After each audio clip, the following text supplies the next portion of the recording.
All right, so in 12.4, we're looking at trig ratios again. However, now we're going to put them on the grid, and so we're going to look at them in the different quadrants.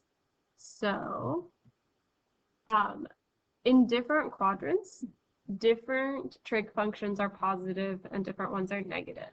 So for me, the easiest way I remember it is a mnemonic device, and that is all students take calc. Now that's not true. Not all students take calc.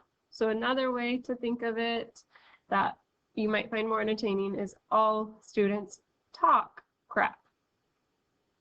So how that connects to our signs, the A stands for all. And that means all trig functions are positive in the first quadrant. The students stands for sign.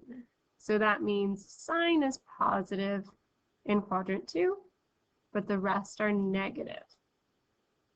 In quadrant 3, the T stands for tangent, meaning tangent is positive, sine and cosine are negative. And quadrant 4, you guessed it, the C stands for cosine,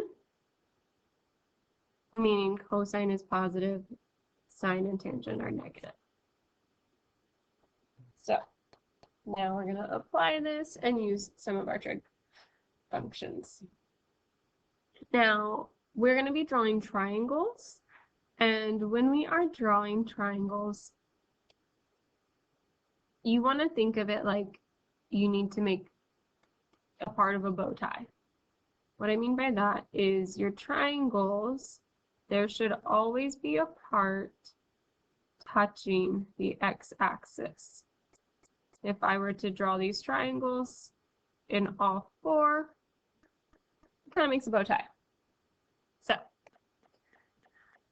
cosine of theta in quadrant 4, cosine of theta equals 1/4 in quadrant 4. So part of it needs to touch my x-axis. So my triangle would look like that, and I'm actually going to make that slightly larger. Now, this is just a sketch.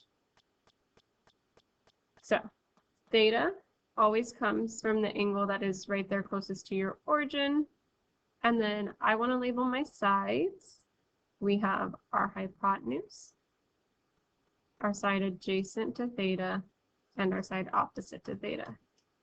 The reason I'm labeling them is because I want to put where 1 and 4 would be on my triangle. So cosine, remember, is adjacent over hypotenuse.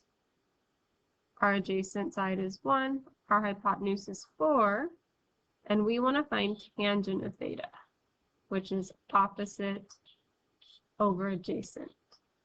Well, we don't know our adjacent side, we don't know our opposite side, but we could find it by using the Pythagorean theorem. A squared plus b squared equals c squared. So I'm going to pause. You find what that opposite side would be. All right, coming back, you should have got b equals the square root of 15. So now we're going to plug that in. But we want to keep in mind, in that fourth quadrant, what would tangent be? So all students talk crap. Tangent is not positive in quadrant 4.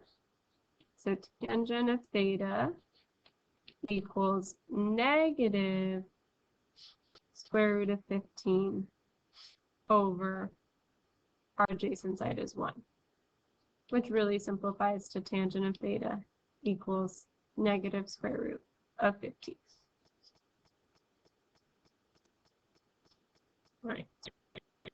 Given sine of theta equals negative 3/5 in quadrant 4. So once again, we're looking at quadrant 4. Draw my triangle. Theta would be there. We have our hypotenuse.